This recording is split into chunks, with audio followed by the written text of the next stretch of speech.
Hey everyone, welcome back to my channel. It's a new video for a new day and I hope everyone is having a blast. I hope everyone is safe.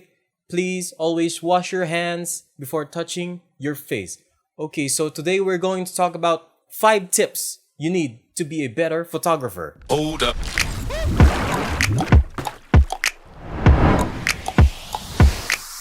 Alright, before anything else, please do consider subscribing to my channel and hit that bell for notifications. So let's jump right at it. So literally the first thing you need to do to become a better photographer is to start taking photos. That's it. You need to start taking photos now. It doesn't matter if you have a DSLR camera, your phone, or iPad, anything that takes photos. Specs won't matter at this point because you need to learn how to compose your shots and focus on your subjects. Because focus and well-composed shots will help your audience identify on what you want them to see or what kind of story is it you're trying to tell in that specific shot. So please learn how to compose and focus on your subjects. The key to that is to just keep taking photos. Let's jump right up to tip number 2. The second thing you need to know is the technical side of your camera. There are rules and settings to follow. Of course, you can always use auto, but it's not applicable all the time. You need to learn how to do these settings manually. One of the examples is the exposure triangle. What is the exposure triangle? Basically, it's all about balancing its 3 components, namely ISO, shutter speed, and aperture. Now let's move to ISO. ISO measures the sensitivity of your image sensor. Lower ISO results in darker or fair photos. Example, you are indoors. Your ISO is just set on 100. Naturally, your photo will be darker. But when you're shooting outdoors and the sun is out, ISO 100 is the way to go. Because lower ISO gives less to no noise at all. On the other side, higher ISO gives you brighter photos, but with those bright photos comes noise, and you don't want that noise in your photos because noise gives you that low quality look in your shots, like this one. See, if I zoom right here, you can see all those noise in this image. Sure, it looks a bit good when it's zoomed out, but when you zoom in to see the details, there's noise and you don't want that in your photos. Which is why we are going to move to the next one, shutter speed. This determines on how long your sensor could be exposed to light, which means slower shutter speeds, brighter photos, faster shutter speeds, darker photos. But when you're using a slow shutter speed, please be sure to bring a tripod with you, like the one I have in the back. Because just a teeny tiny movement that you make when you are on a low shutter speed could result to this. See, a lot of motion blur in this photo because I was on a 20-second shutter speed and handheld. So that's the result you are going to get. It's not very pretty, right? Unless you're trying to achieve this look. Yes, I think that's the worst light painting you ever saw in your life, and I'm sorry about it. No, I'm not sorry. Actually, it's beautiful for me because it's my shot. Learn to appreciate your own shots, okay? Moving on to the next one, aperture. Aperture means the opening on the lens that you are using. For example, you are using a prime lens, let's say a 50mm, 1.8 or 1.4. This means that this lens has a large opening, so it allows more light to come into the sensor, which is why these lenses are essential for low light photography compared to other wide O telephoto lens which has an aperture of f4 to 5.6. Having a lens with larger aperture could give you that bokeh or depth of field. Some people know it as the blurred background. That kind of result in your photos, like on these shots.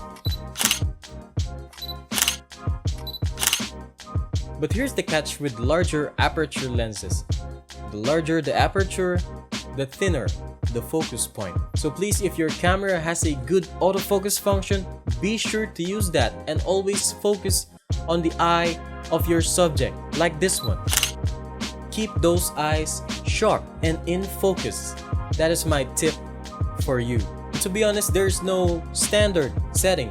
You always need to balance these three in order to capture that stunning shot. And now we move on to the third tip. Invest on equipment that matches your skill level. Why am I doing this? I think this is very obvious because you're not going to buy a pro level camera as a beginner, right? Just like when you're just starting to drive. You're not yet a professional, you're still learning. You wouldn't buy a sports car, right? Because you might just dent or scratch it or bust a light or two and then it's bye-bye sports car, right? The main goal when you are a beginner is to learn on how to boost your creativity with a limited feature on your equipment. Alright? I hope you get my point. And I know there's a lot of photographers out there that says it's not about the equipment that you are using, but it's in the skills that you have. Well, that is true, but not entirely true. I mean, there's a reason why pro cameras are made, right? Because there's something that an entry-level camera cannot do that a pro level camera can do. For example, better noise handling, a longer battery life, advanced white balance settings, Kelvin. You know Kelvin, right? Yeah, I know Kelvin too. And this one's widely used nowadays, which is the higher frame rates, just to name a few. The main point is upgrade your skills first before upgrading to a new equipment. Don't let your gear speak for you. Let the skills do the talking. There are never-ending possibilities if you just let your skills and creativity run. So keep going. Moving on to the fourth one. Take inspiration to other photographers. Photographers have different styles like in composition, colors, etc. Your goal now is to take ideas from other photographers. But like my co-photographer Dom said, take inspiration from other photographers, but not to the point where you are trying to imitate them. It takes time to find your style. Don't rush it, just keep shooting, as I keep on saying. To be honest, right now, I'm still taking inspirations from my favorite photographers like Brandon Waffle, Peter McKinnon, RJ Wolfgang, Dominic de Mugmaliw, and Akira, just to name a few. But I make sure that every time I go out there, I take photos, I click that shutter on my camera, I make sure that there's an element or there's a composition or a color that defines me as a photographer, so that people who have seen my photos will say, oh, that's your shot. It's not like they're saying, oh, that's the other guy's shot. We don't want that. We want something to be our own, to be our style, to be our signature, because your style will define you as a photographer and people will know you for that unique style. Moving on to the last one, always shoot in raw. Always shoot in raw. Because when you're shooting, especially if you're outdoors, you don't have control with the environment. You don't have control with the light. Some of the elements in your photos, your background or your foreground might be blown out, or some places may be darker. But when you shoot in raw and you edit that in Adobe Lightroom, you can bring back those details up by adjusting the exposure, contrast, highlights, and shadows. So please always shoot in RAW if you want to preserve the details on your photos. Like this one. If your RAW photo is really underexposed and you try to bring that exposure up, you may see some grains in your photos, but that's okay. Grain is better than noise. Actually, grain makes the photos look a lot sharper. So please, always shoot in RAW. So that is it for me today. I hope you learned something, and if you do, please give this video a like and share it with your friends, and do subscribe to my channel. Thank you very much. Please everyone, keep safe. Always wash your hands if you're going outside. Wear a mask, bring an alcohol or a sanitizer. See you next time.